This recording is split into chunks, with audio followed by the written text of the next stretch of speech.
Muito bom dia, boa tarde, boa noite. Deus abençoe a sua preciosa vida no nome de Jesus.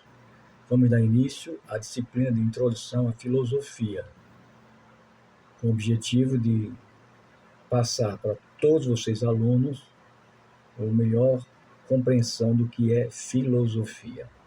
Nós estaremos trabalhando um livro chamado Cabeça Feita, do Luiz Saião, que foi publicado há alguns anos atrás, que traz explicação mais primorosa acerca do que é filosofia. Então, filosofia. O que é filosofia?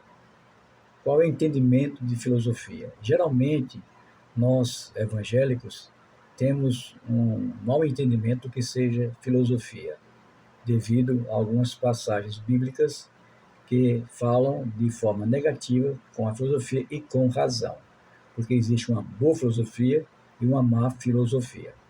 Então vamos ver. Primeiro, filosofia não é heresia. A palavra filosofia aparece apenas uma vez na Bíblia, de modo negativo. Isto não quer dizer, porém, que a filosofia é má. Colossenses 2:8. Tende cuidado para que ninguém vos faça presa sua por meio de filosofias e vãs sutilezas, segundo a tradição dos homens, segundo os rudimentos do mundo e não segundo Cristo. Esse texto está condenando a filosofia gnóstica que estava em evidência no seio da igreja primitiva e causava grande estrago nas igrejas da região de Colossos. E o que é que o gnosticismo pregava? Pregava um dualismo. Ensinava que o corpo era mau e pecaminoso e o espírito era bom e santificado.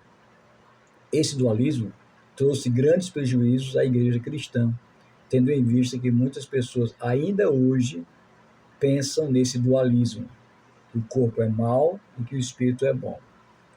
Então vamos continuar a nossa apresentação.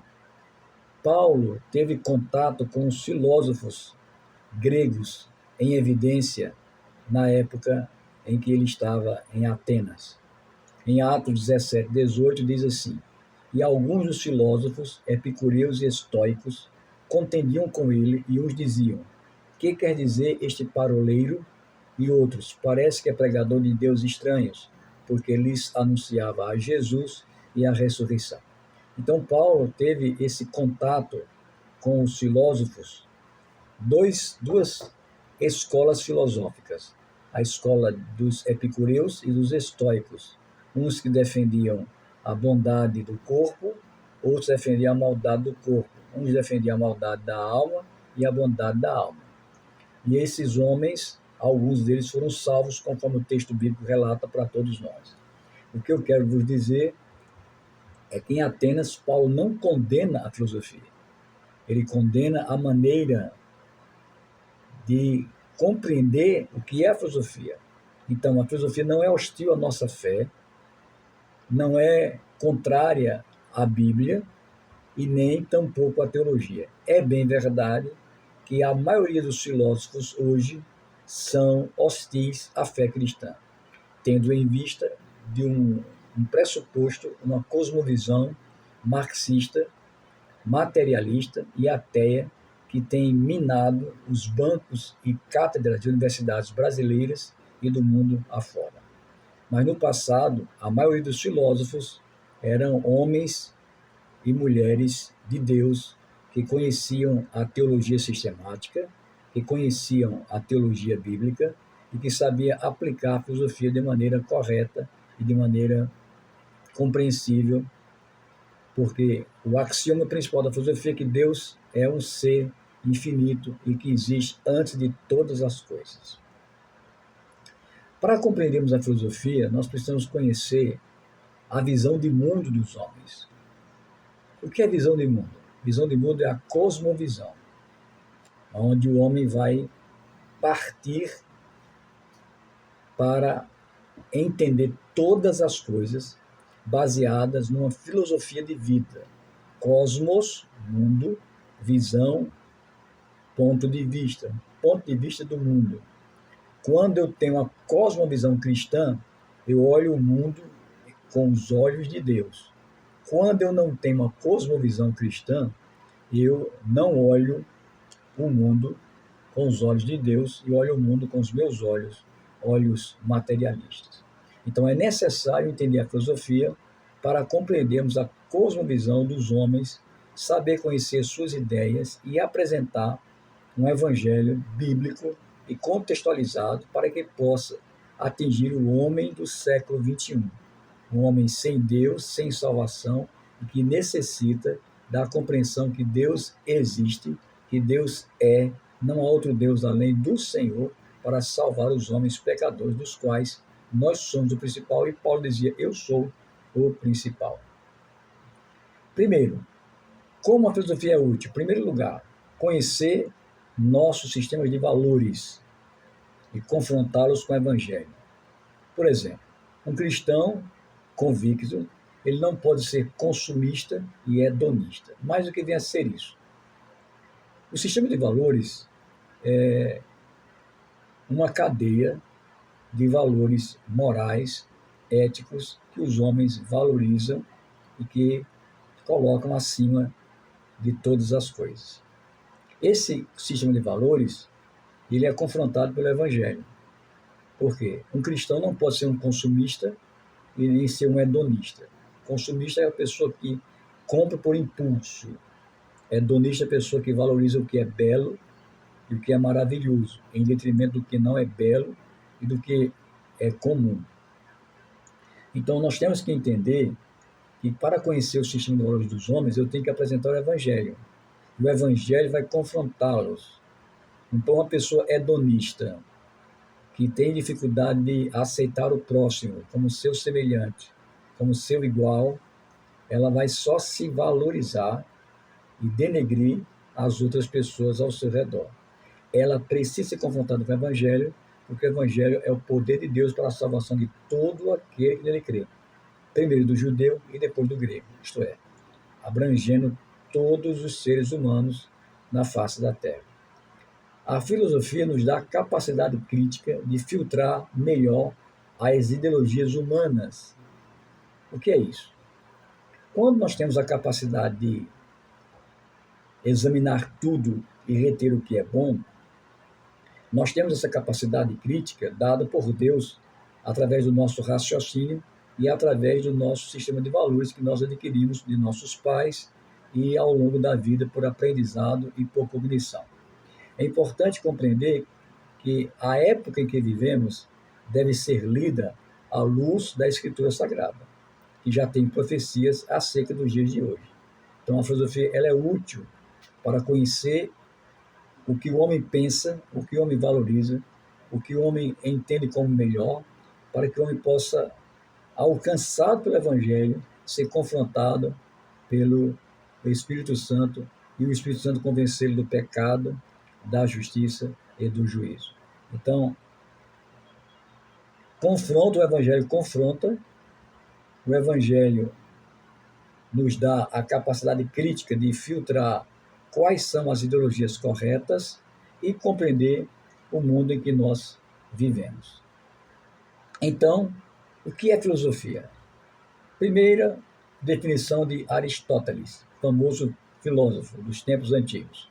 É o estudo da causa íntima de todas as coisas. Então, a filosofia vai discutir a ética, vai discutir os valores, vai discutir a verdade, o mal, a liberdade, entre outros conceitos que nós precisamos compreender para apresentar o Evangelho para essas pessoas. Lembrem-se que estão no curso livre a nível de bacharel em teologia. Então, eu tenho que preparar você, estudante, para você conhecer a filosofia e empregar a filosofia com a teologia sistemática e com a teologia bíblica para apresentar ao homem perdido a solução para a sua vida, que é Jesus Cristo.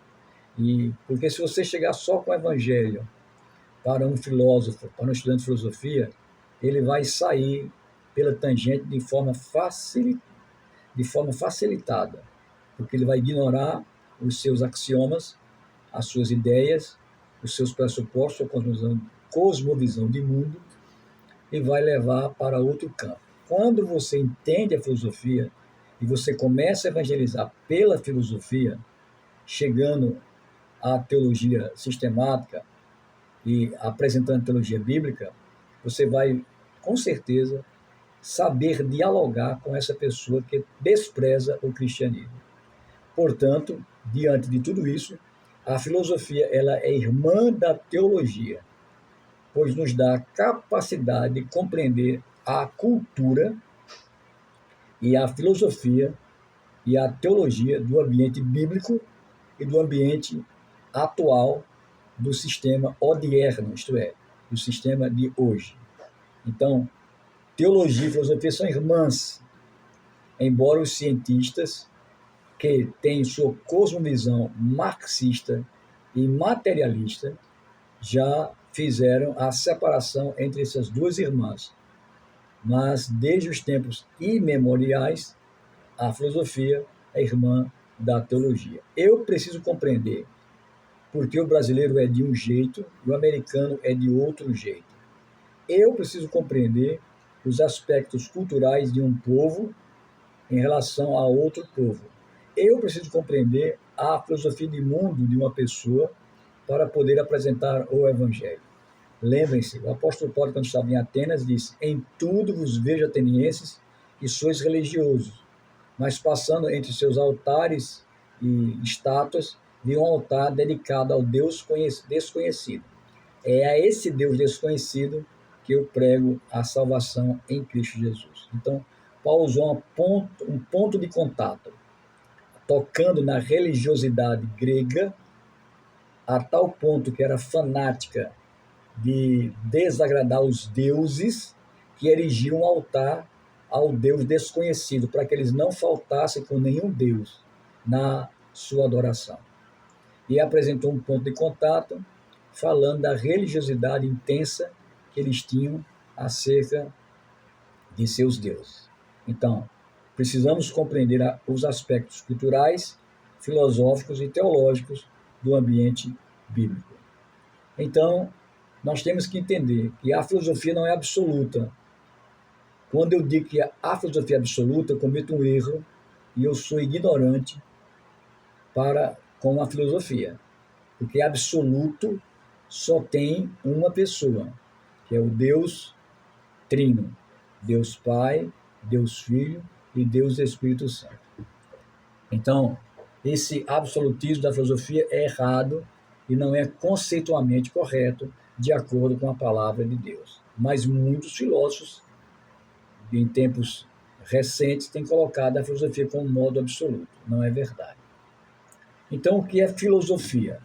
Vem de duas palavras gregas, philos, amigo, sophias, sabedoria. O primeiro cidadão a colocar esse nome foi Heródoto, no período de 484 a 425 a.C.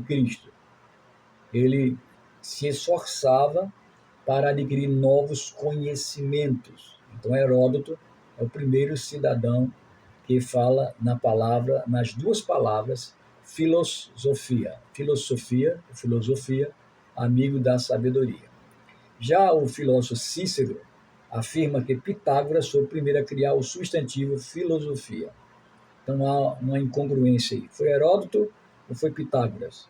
Seja Heródoto, seja Pitágoras, o importante é que a filosofia ela existe. Então, você já ouviu aquela frase, né? Cada um tem sua filosofia de vida. Cada um. Então, o que é a filosofia? Como é que eu vou defini-la? É uma visão de mundo, uma concepção de vida que o homem adota para seu uso pessoal. Todos os seres humanos, ignorantes ou sábios na academia escolar, todos eles têm uma filosofia de vida. Todos eles. Até aqueles que acham que não sabem o que é filosofia, não sabem o que é um comportamento sociológico, religioso, cultural, cheio de valores éticos, ele tem uma filosofia de vida. Seja uma filosofia má, que o leva à ruína, seja uma filosofia boa, que o leva ao sucesso. Então, a filosofia busca conhecer o quê? Como começou todas as coisas. Essa é a melhor definição de filosofia. Então, a filosofia é a capacidade de entender e explicar as coisas. Por quê? Ela responde os porquês da vida. Então, eu quero que você faça um exercício. Você vai me entregar esse exercício por escrito na próxima aula. São 3 questões para você pensar comigo. Primeira questão: qual a sua opinião acerca da vida e do mundo? Como você vê a vida e como você vê o mundo em que você vive? Qual a sua opinião acerca da vida e do mundo? É a primeira questão. Qual a sua opinião acerca da vida e do mundo? Segundo, a vida é boa ou ruim? A vida, ela é boa ou ela é ruim? Terceiro, o mundo tende a melhorar ou a piorar? Vou repetir as questões que você vai me entregar por escrito na próxima aula. Primeiro, qual a sua opinião acerca da vida e do mundo? Segundo, a vida é boa ou ruim? Terceiro, o mundo tende a melhorar ou a piorar? Coloque isso digitado, transforme em PDF e mande para o meu WhatsApp privado. Você encontra no grupo do Sete Debates. Então, o que vem a ser razão? O que é a razão? Eu tenho razão, você já ouviu falar muito isso. Ou você não tem razão, você já disse isso, já ouviu falar muito. Razão é a exigência de explicação. Eu quero saber o porquê. Eu quero saber o conceito, a definição. Eu quero compreender, eu quero entender. O que vem a ser um mito não é necessariamente uma mentira. É uma resposta fantástica e fabulosa, é uma narrativa, termo muito usado pela esquerda mundial nos dias de hoje. O que vem a ser um mito, uma resposta fantástica e fabulosa. Os gregos foram os primeiros povos a formatarem uma filosofia a respeito de tudo. Os hindus e os chineses, povos do Oriente, eles se preocupavam com respostas religiosas, só com a religiosidade. Na Grécia, a filosofia se divide em antes de Sócrates e depois de Sócrates, embora há estudiosos que digam que ele não existiu. Foi um personagem criado por Platão. Mas isso é outra história que não vem ao caso aqui. Filosofia pré-socrática, antes do Sócrates, é a filosofia jônica, procurava o arquê, o princípio. Daí aquela palavra, no princípio era o verbo estava com Deus, o verbo era Deus. Renarquê, renrologos, kaito logos, soteu em grego. João 1:1. Então João usa esse termo filosófico para dizer que no princípio era Deus. Renarquê, renrologos. Então a escola jônica buscava pelo princípio fundamental de tudo, a causa primária, a causa principal de todas as coisas. A escola chamada de Tales de Mileto, para ele, o arquê, o princípio era a água. Tudo deriva da água, dizia Tales de Mileto. Então essa era a filosofia pré-socrática.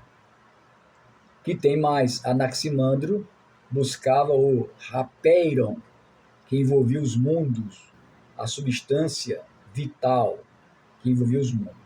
Anaximanes entendia que essa substância vital não era como Tales de Mileto entendia que era água, era o ar. Então todos eles, seja a escola jônica, Tales de Mileto, Anaximandro, Anaximanes, todos eles buscavam explicação das coisas. Todos eles buscavam explicação das coisas.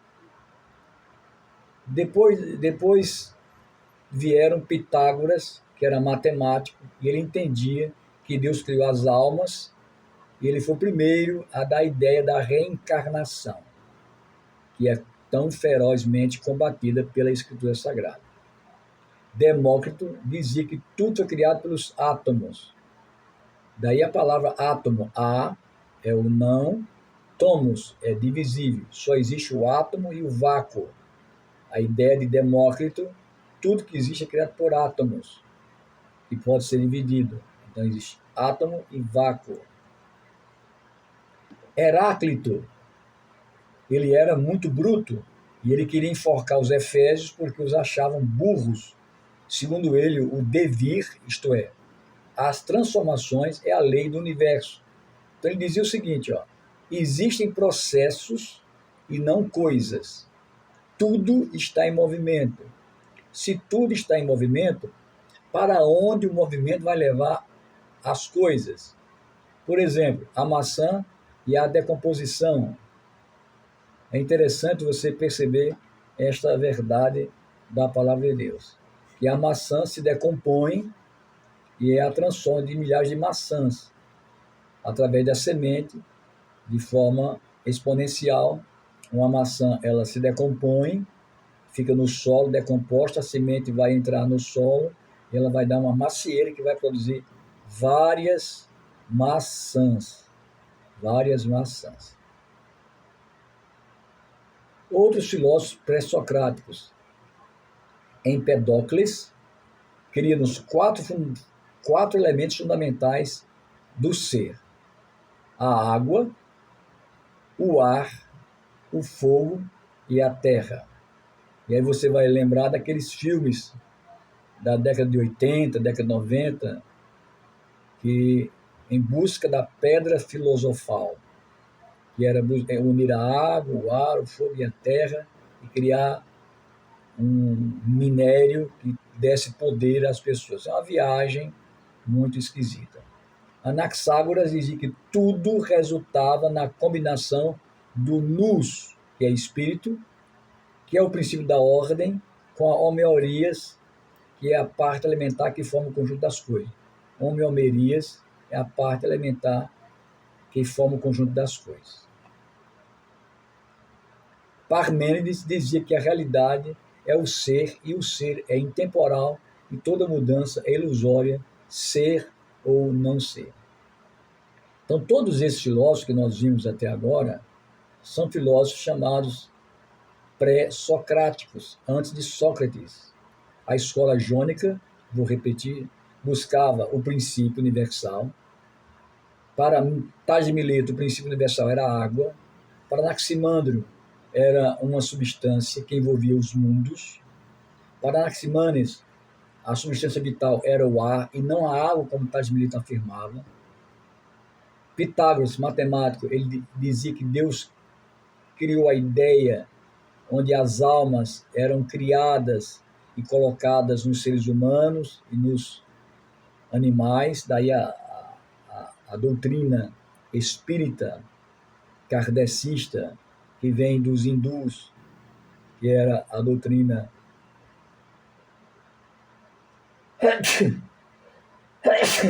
desculpa, que era a doutrina da reencarnação. E Demócrito, tudo que existe é criado por átomos. Heráclito queria enforcar os efésios, era bruto, porque achava que eles eram burros, porque o mundo é feito de transformação, feito de processos e não coisas. Tudo está em movimento, e a pergunta era, para onde este movimento vai? E o exemplo dele era a maçã, que tudo se decompõe, mas volta novamente de maneira exponencial. Empedocles cria nos elementos fundamentais, a junção deles água, ar, fogo e terra. Anaxágoras, tudo resultava na combinação do espírito, que é o princípio da ordem, com a homeomérias, que era a parte elementar que forma o conjunto das coisas. E Parmênides dizia que a realidade é o ser, você e eu, o ser. E esse ser é intemporal e toda mudança é ilusória, ser ou não ser. Então, nesse primeiro aspecto, nós falamos do que é filosofia e do entendimento da filosofia para vocês. Agora vamos falar dos filósofos pós-socráticos, que eram os sofistas que dominavam a filosofia grega no tempo de Sócrates. Eles vendiam e comercializavam a filosofia para vencer debates. Eles apostavam na sua retórica, na sua maneira de expandir sua fala, o seu entendimento, e ele convenciam a plateia.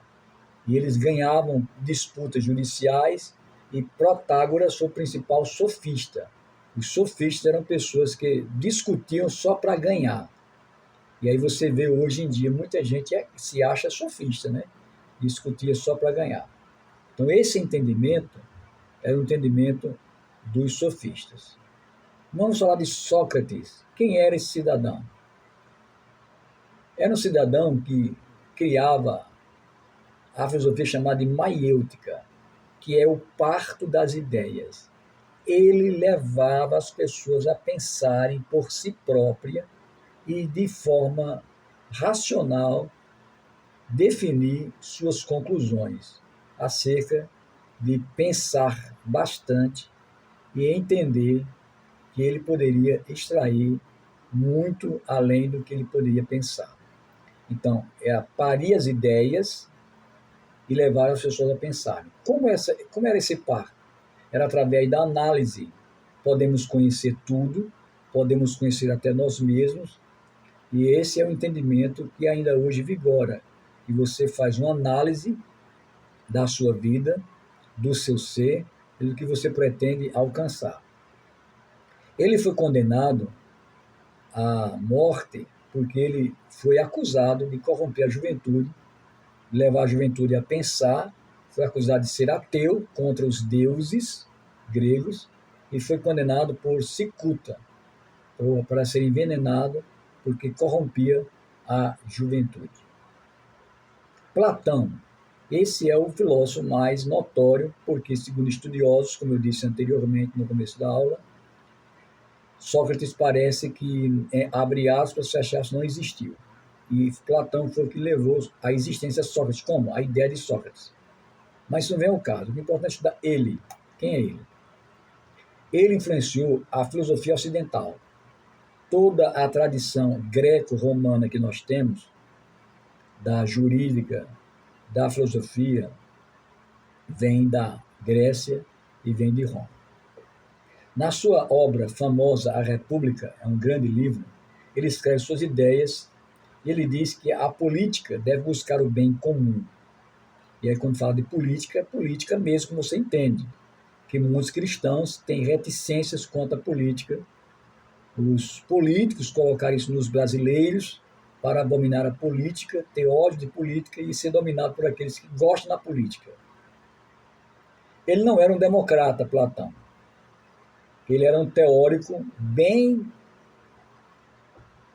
forte do comunismo, que dá a ideia de lá para Marx e Engels, muitos séculos depois. Mas, no livro dele, ele tem os conceitos de povo, de governante, de rei, de justiça, entre outros fatores.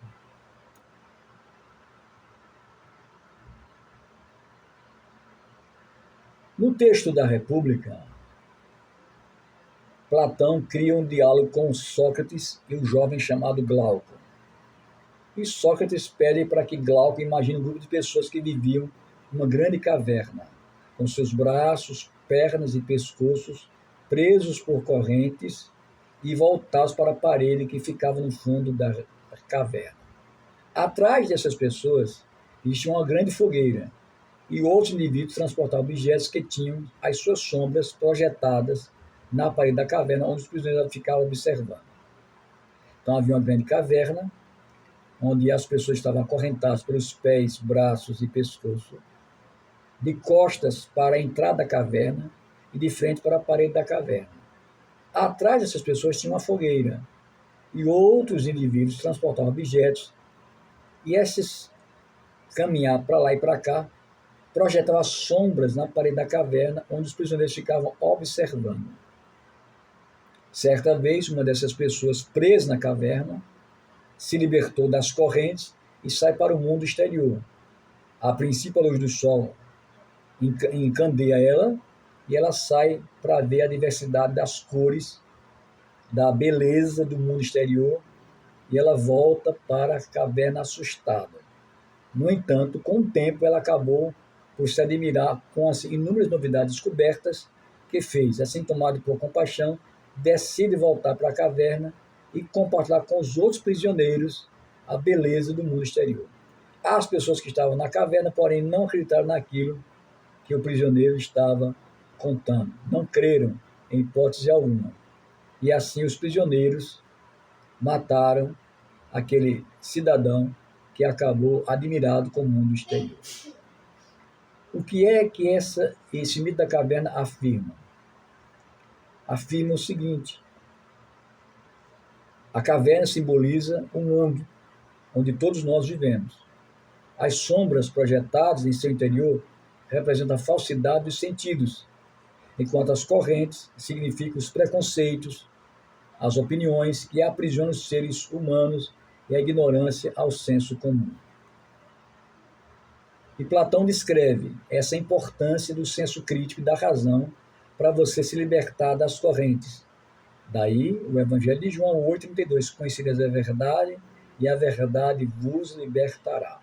Então Platão descreve essa importância de usar a crítica, o senso crítico, e da razão para que as pessoas possam se libertar das correntes, dos preconceitos preconcebidos de maneira errada e buscar o conhecimento verdadeiro, representado pelo mundo exterior à caverna. Então tem um mundo, além da caverna tem um mundo, e você precisa se libertar, e quem vai dar essa liberdade é o seu senso crítico.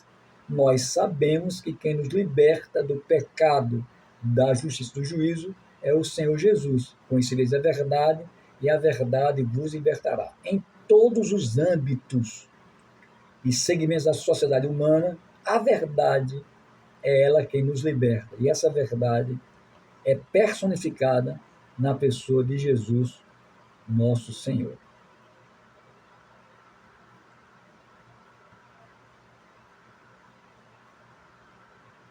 Esse prisioneiro que volta das correntes para ajudar seus iguais é o papel do filósofo, que busca abrir a mente da pessoa através da maiêutica, da análise, do parto das ideias, de pensar para libertar as pessoas da ignorância e do erro, como aconteceu com Sócrates, que foi aprisionado e condenado a beber veneno porque corrompia a juventude, segundo os gregos. Então o mito da caverna é atencioso demais, porque é usado hoje em qualquer situação e é atual. Essa alegoria de Platão pode ser interpretada como uma crítica aos que, por preguiça ou falta de interesse, não questionam a realidade e aceitam todas as ideias de um grupo dominante. Por isso que os governantes implementam a política do pão e do circo, da comida e da diversão. Porque enquanto os homens estiverem entretidos com o pão, o alimento e com a diversão, que é o circo, eles não vão querer pensar. E pensar é um processo doloroso, porque nos leva a confrontar ideias que são por si só errôneas e prejudicam o nosso entendimento das coisas. Então esse mito da caverna chama atenção para isso. Aristóteles influenciou muitos pensadores na Idade Média da Europa. Influenciou o jovem governante e conquistador chamado Alexandre Magno. Para Aristóteles, o mundo era composto de substâncias e de acidentes. Assim, as substâncias eram suporte para as qualidades. Isto é, para ele, o mundo tinha substância e tinha intercorrências acidentais que mudavam o curso de uma substância, e a substância era um suporte para as qualidades que estavam no mundo superior. Por exemplo, o amarelo, o verde, o azul tem uma substância e nós só vemos os acidentes, que isto é, as qualidades. Para ter uma cor verde é necessário uma coisa colorida.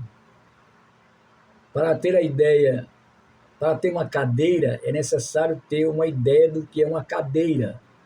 Para assim o inventor, carpinteiro, marceneiro, melhor dizendo, fazia essa cadeira. Ele fundou um liceu onde estudavam as pessoas, ensinou anatomia, botânica, entre outras ciências da sua época. A filosofia grega chegou ao seu final com três escolas filosóficas.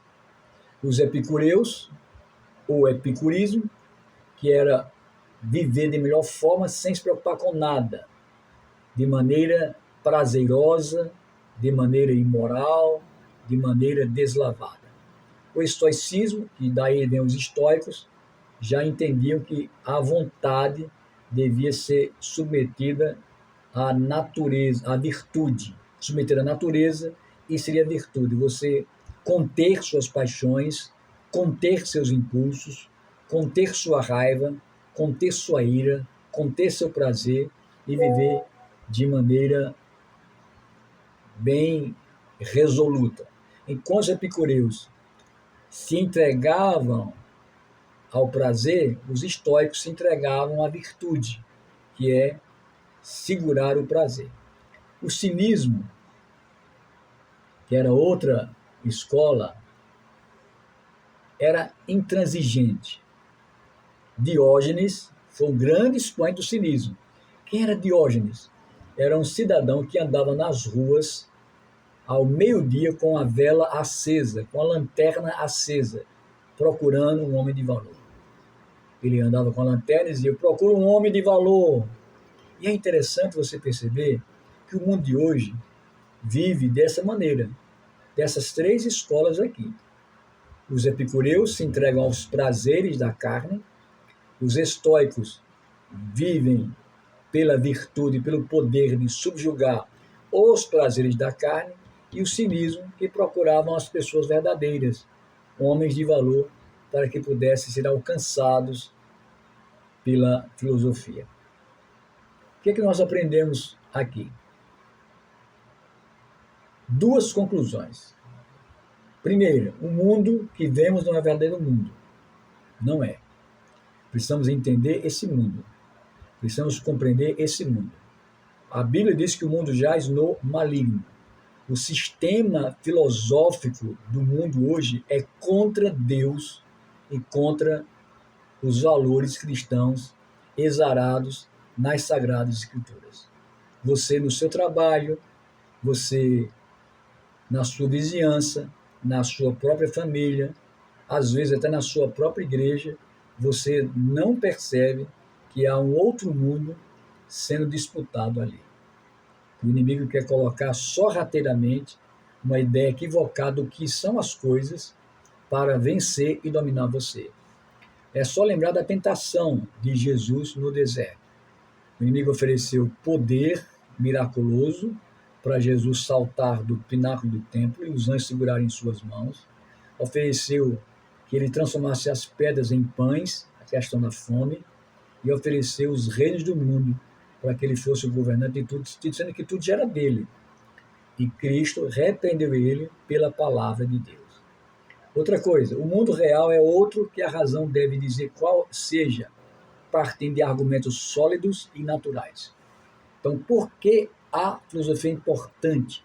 Ela é importante porque ela leva as pessoas a compreenderem as coisas. E quando você compreende as coisas e começa a pensar por si mesmo, você deu à luz a um novo ser, um ser crítico, através da maiêutica, do parto das ideias, através de conhecer a verdade, e a verdade libertar você, você se transforma em outra pessoa, totalmente nova, uma pessoa que vai entender. É isso que Jesus Cristo disse: conhecereis a verdade e a verdade vos libertará. João 8,32. Quando você conhece a verdade, você não é dominado. Vamos dar um exemplo prático do dia a dia. Morango do amor. Viralizou esse morango do amor. Agora, vamos pensar, por que essa temática de morango do amor viralizou justamente num período de incertezas políticas e jurídicas na qual o Brasil vem passando? Por que essa loucura? É só lembrar que antes do morango do amor veio os bebês reborns, que também viralizaram, da mesma forma que sai de forma viral, e de forma estúpida, e explosiva, o assunto vem à tona e é discutido por várias pessoas nas redes sociais, na mídia, da mesma forma ele é sepultado, porque ele tem prazo de validade. Ele é líquido, ele é efêmero, ele não tem sustentação, ele é feito como uma cortina de fumaça. O que é cortina de fumaça? É um elemento para esconder a verdade que está por trás da cortina.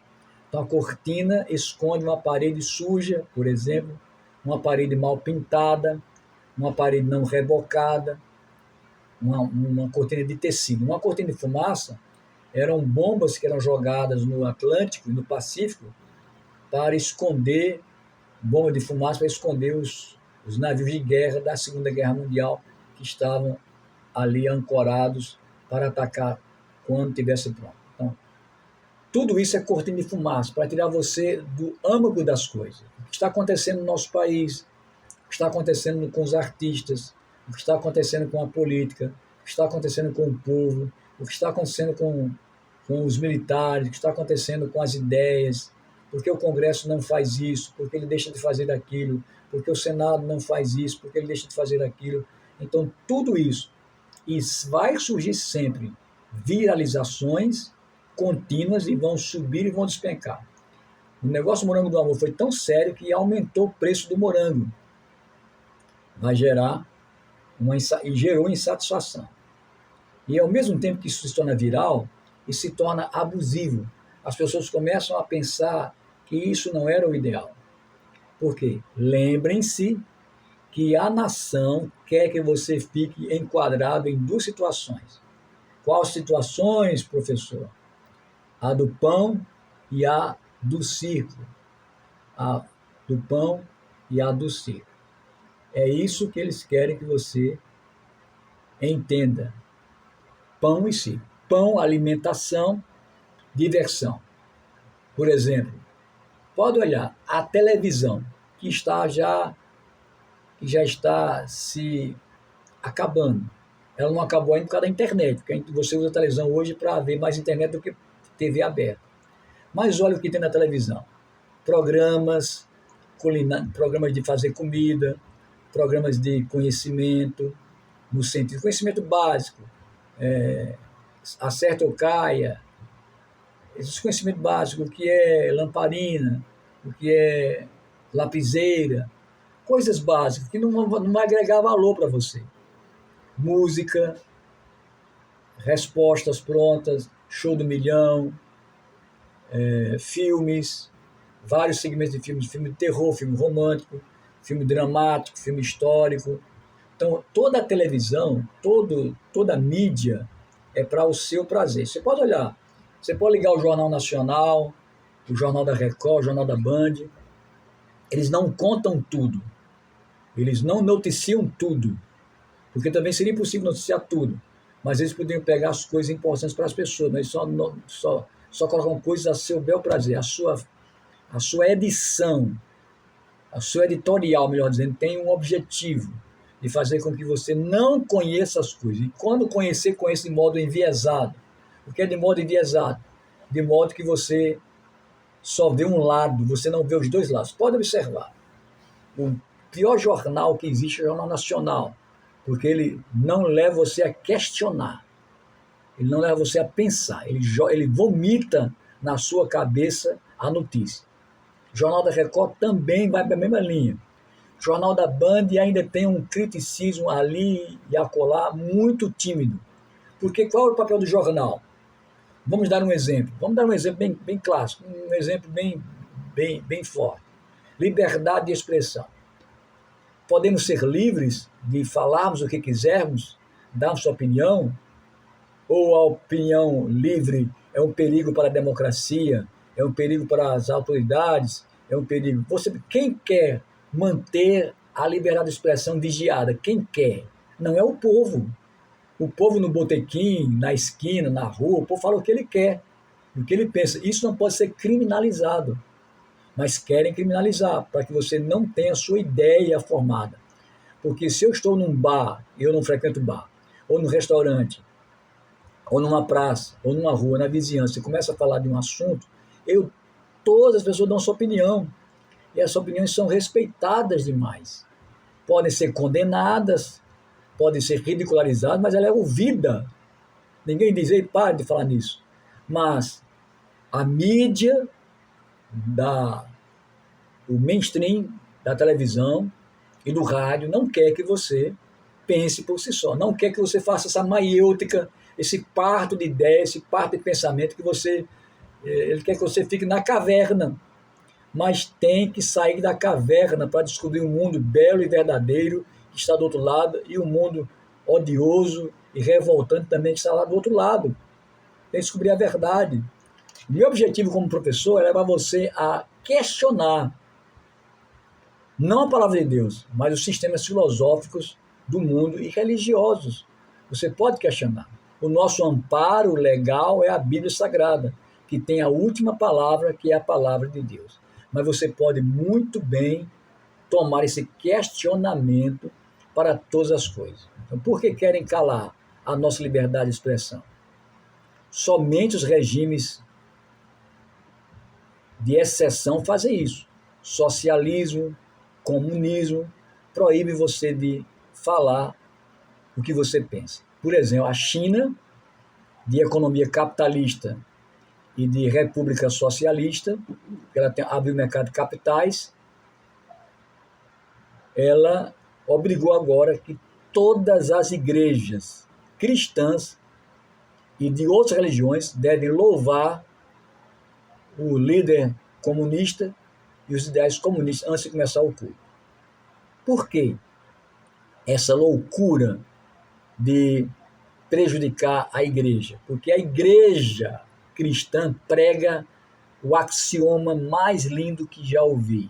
E conhecereis a verdade, e a verdade vos libertará.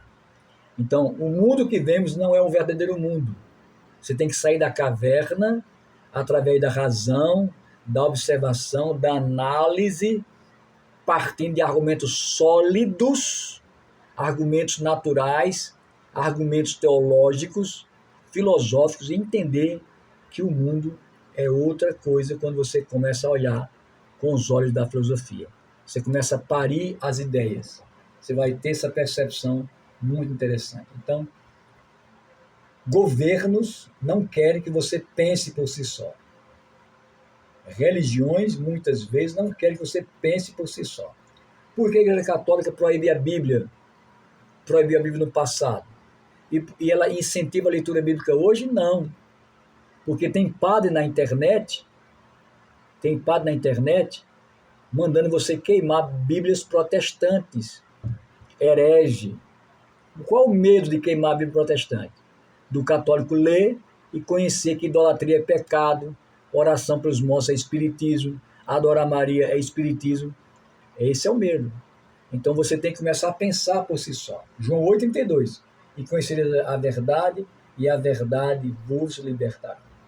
Estamos chegando ao final dessas duas aulas, dessa primeira aula. Eu vou mandar o slide no grupo para vocês estudarem pelo slide, estudarem também pela apresentação aqui do professor.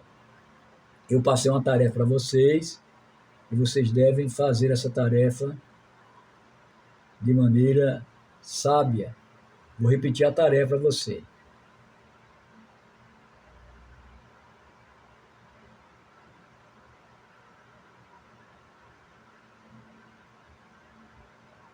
Deixa eu ver aqui no slide.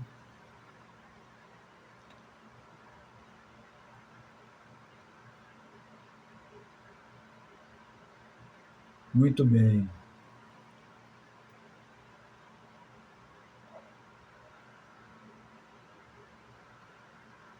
Cadê, meu Deus, a tarefa? Deixa eu ver aqui qual foi que eu passei para vocês.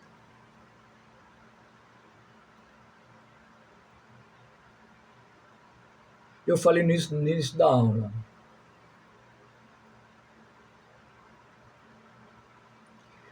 Muito bem, repetindo.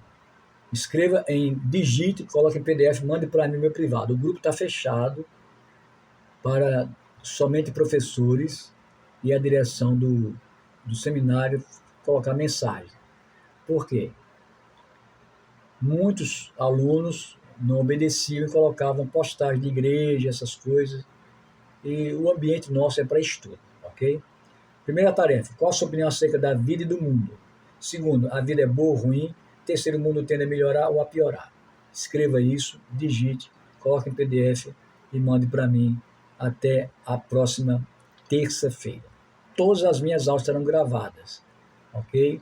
Se você não puder estar presente na aula, você pode assistir, que eu vou colocar no meu YouTube, e aí dá uma curtida, se inscreva no canal, dá uma curtida nessa aula. Deus abençoe você, no precioso nome de Jesus. Amém.